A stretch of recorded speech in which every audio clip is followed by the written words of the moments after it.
Welcome back students, बहुत बहुत स्वागत है। तो आज हम जिस चीज़ को करने वाले हैं वो है ए लेटर टू गॉड, जिसको लिखा है जे फुएंटेस ने। उसके समरी को हम बताने वाले हैं। तो कहानी की शुरुआत होती है लेंचो नाम के फार्मर के बारे में बताते हुए, जिसका घर एक छोटे से पहाड़ी के ऊपर में स्थित होता है। वहाँ से नदी और नीचे खेत को आराम से देखा जा सकता है। और ये जो खेत होता है ये लेंचो का होता है और उसका बहुत ज़्यादा कॉन्फिडेंस होता है कि उसकी जो हार्वेस्ट है यानी कि फसल की कटाई है उसमें उसको बहुत मुनाफा मिलने वाला है। लेकिन एक चीज़ की वो वेट कर रहा होता है और जो होता है बारिश।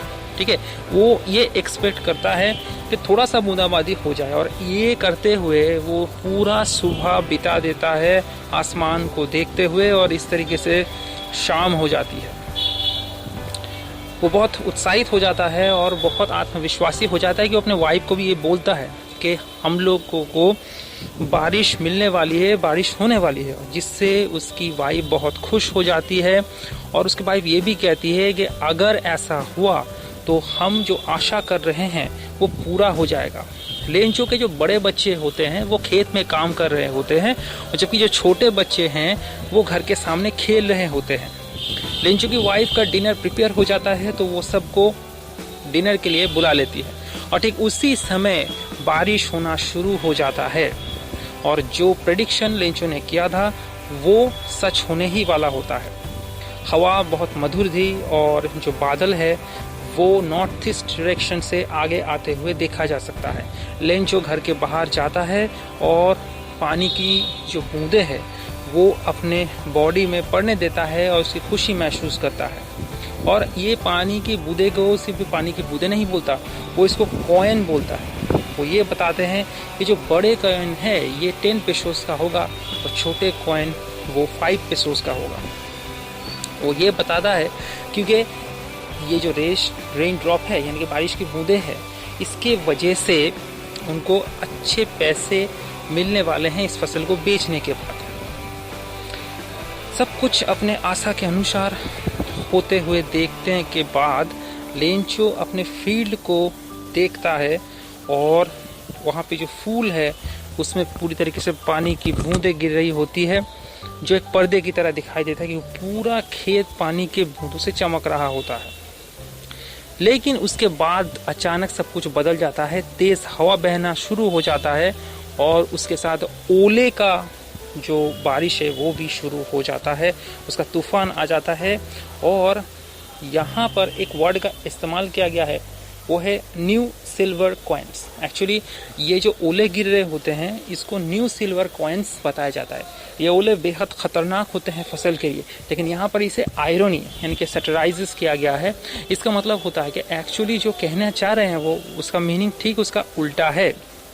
और जो उसके छोटे बच्चे हैं जो बहुत इनोसेंट होते हैं वो इसको लेके खेलने रखते, वो बाहर चले जाते हैं और वो जो पत्थर है उसको कलेक्ट करने रखते हैं।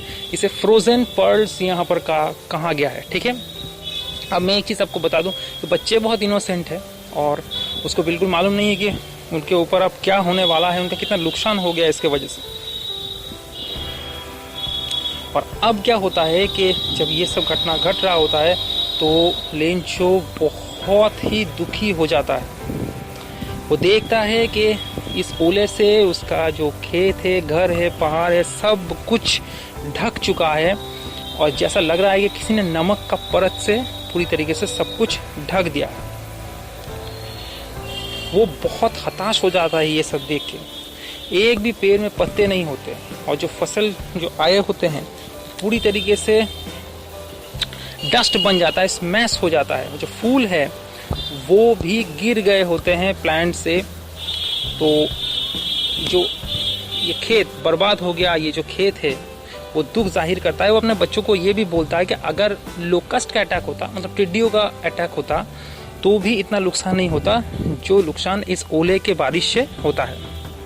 और उन्होंने जो सारे मेहनत किए थे उस पर पानी फिर जाता है और भी वो बहुत असहाय महसूस करने लगता है क्योंकि अब उनके पास कोई फसल नहीं है और अब उनके अंदर में डर बैठ जाता है कि हाँ इसके बाद उसे स्टार्व ना करना पड़े। ठीक है, स्टार्व मतलब भूखा ना मरना पड़े। लेकिन सब कुछ जब हताशाजनक स्थिति पर चला जाता है तब कहीं ना कहीं मन में थोड़ा सा जगह रहता है, और वो जगह रहता है भगवान के लिए, कि भगवान सब कुछ ठीक कर देगा और ऐसा कोई इंसान दुनिया में नहीं है कि वो भूखा मर जाएगा। लेंचो सारा रात ये सोच के बिता देता है कि सिर्फ उनके पास एक ही ऑप्शन है, और वो है भगवान का मदद मांगना। भगवान को इसके बारे में बताना पड़ेगा, क्योंकि भगवान के आँख और कान सब जगह पे है। ऐसा बोला जाता है कि भगवान सब जगह पे है, इसीलिए अगर उनको मदद की गुहार लगाया जाए तो वो उनसे ज़रूर मदद करेंगे। और वो सोचते हैं कि वो भगवान को एक चिट्ठी लिखेंगे और अपने प्रॉब्लम के बारे में भगवान को बताएंगे। इतने सालों तक काम करने के बाद भी लेंचो ने लिखना सीख लिया है, वो लिखना जानता है किस तरीके से लिखा जाता है।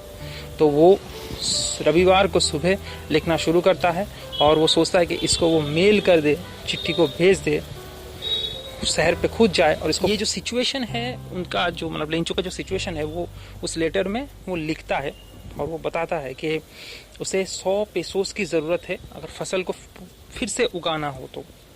ठीक है, तो एक ये लिखता है, और लिखने के बाद इसे एक एनवेलप में डालता है, और गॉड लिखकर, मतलब गॉड को, टू गॉड को ये लेटर जाना है, ये लिखकर स्टैंप लगा के इस लेटर को मेल बॉक्स में डाल देता है।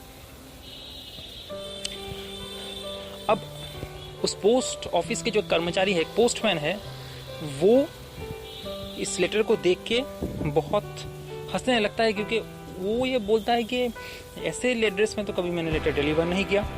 और वो पोस्ट मास्टर को देते तो पोस्ट मास्टर भी इसका बहुत मज़े लेता है, लेकिन वो बहुत दोस्ताना किस्म का आदमी था। वो उसके बाद तुरंत जो सिचुएशन की गंभीरता उसको समझ जाता है, और वो देखता है कि एक इंसान का भगवान के ऊपर इतना विश्वास है कि वो भगवान को चिट्ठी लिखा है, तो वो उसका विश्वास तोड़ना नहीं चाहता। उसके बाद वो क्या करता है कि वो सोचता है कि मैं अगर इसको एक रिप्लाई लेटर लिख दूं, यानी कि पेन पेपर और मेरा अच्छा सोच, अच्छे बात लिखूं, तब भी उस समस्या का समाधान नहीं होगा। इस इंसान को सच में मदद की ज़रूरत है और हमें मदद करना पड़ेगा। तो वो क्या करता है, वो अपना जो जितने भी एम्प्लॉयज़ थे, स्टाफ थे, उन लोगों से वो एक कर्टसी के रूप में पैसा मांगता है, यानी कि वो एक चंदा इकट्ठा करना शुरू कर देता है। ठीक है, तो ये एक वेलफेयर सर्विस होता है। तो जो उसके दोस्त थे, या दूसरे जो कॉलीग्स हैं, वो सारे इसमें डोनेट कर देते हैं, थोड़ा थोड़ा करके पैसे डोनेट कर देते हैं, और वो खुद भी अपना जो सैलरी का पोर्शन उसमें लगाता है।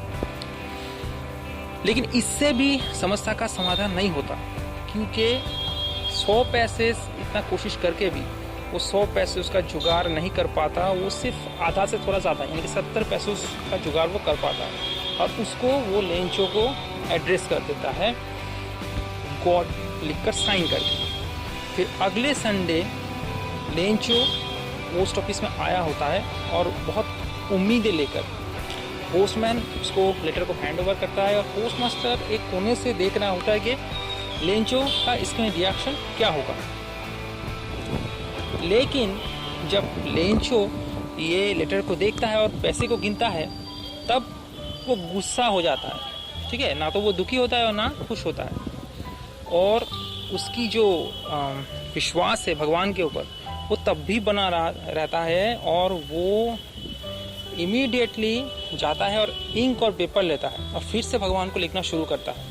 लिखने के समय उसकी जो आईब्रोज वो कर्ल हुई रहती है, और वो भगवान को फिर से रिक्वेस्ट करता है, और रिक्वेस्ट लिखने के बाद उसे फिर स्टैंप लगा के पोस्ट कर देता है। जब ये मेल बॉक्स में गिरता है तो फिर पोस्ट मास्टर के पास ये लेटर आता है, और जो पोस्ट मास्टर होता है वो इस लेटर को पढ़ना शुरू करता है। लेंचो ने उस लेटर में लिखा हुआ था कि वो सिर्फ 70 पेसोस रिसीव किया है, और उसे सच में पैसों की ज़रूरत है। वो इस पोस्ट ऑफिस के जितने भी एम्प्लॉय हैं, इसके जो सच्चाई है, ऑनेस्टी है, इसके ऊपर उसका शक है। इसीलिए भगवान, आपके ऊपर मेरा पूरा विश्वास है, आप गलती नहीं कर सकते। इसके अगली बार जब आप इस लेटर को भेजेंगे तब ये पोस्ट ऑफिस के थ्रू मत भेजिएगा, क्योंकि पोस्ट ऑफिस के स्टाफ क्रूक हैं। ठीक है, यानी कि क्रिमिनल है। और इसी के साथ ये कहानी यहीं पर समाप्त हो जाता है।